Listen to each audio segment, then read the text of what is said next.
One of the most common questions people ask me a lot is, do you believe in God?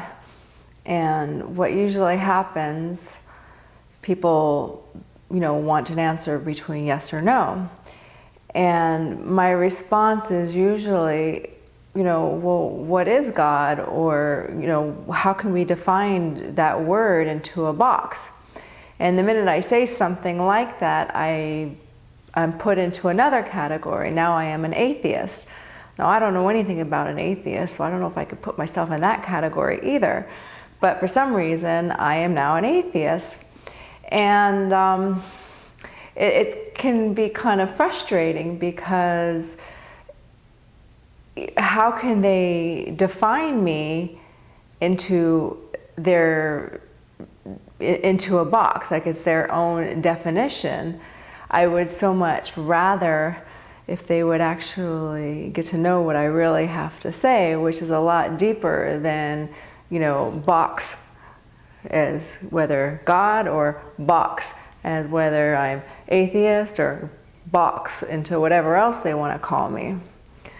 To me, God is just a word. I think it's something, it's very easy to define it if we have a word. If we have a word, God, we can define it into structure.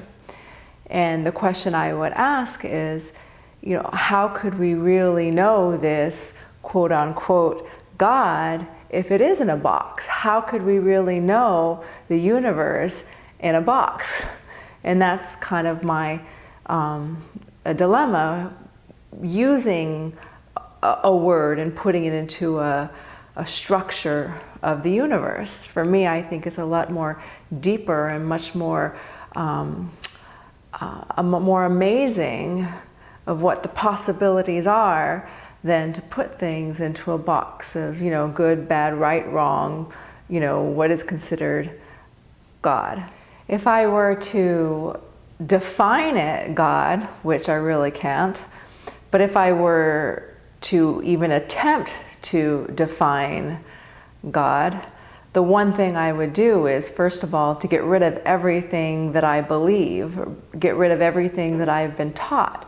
Because what religions are about are people's, what they've been taught to believe, and how can we, again, define what God is everything that's been taught. I heard the story when I was in school for hypnosis and NLP, and the teacher shared the story where a daughter was coming to her mom, and he goes, "Why do you always cut the hams on both sides and then you put it in the oven?" You have the big ham, they cut it on both ends and then put it in the oven. And the mother said, "Well, I don't know, I've just always done it." He goes, "Well, why do you do it?" And he goes, "I don't know, my mother always did that." So she goes to her mother would be her grandmother, and said, "Why is it that you always have the ham cut on both sides?" And she goes, "I don't know.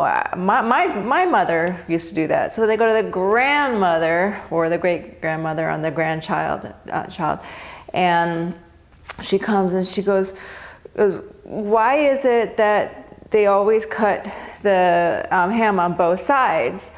And she said, "Oh, that was a long time ago, but we had a very small oven, and so we always had to cut the end to fit it in there." I tell you this story because that's kind of what life is all about, is we do things, but we never think about why we do what we do. And it kind of explains why we follow these paths of not really knowing why. We just do it as though we think it's normal. And I just put the question to myself always, to free myself from these beliefs that how I've been taught, because it has no purpose or no reason unless I understand why. And most of the times it's really not necessary. Spirituality is a very special place in my heart. In the past, after I had left the cult, I was so anti anything related to religion.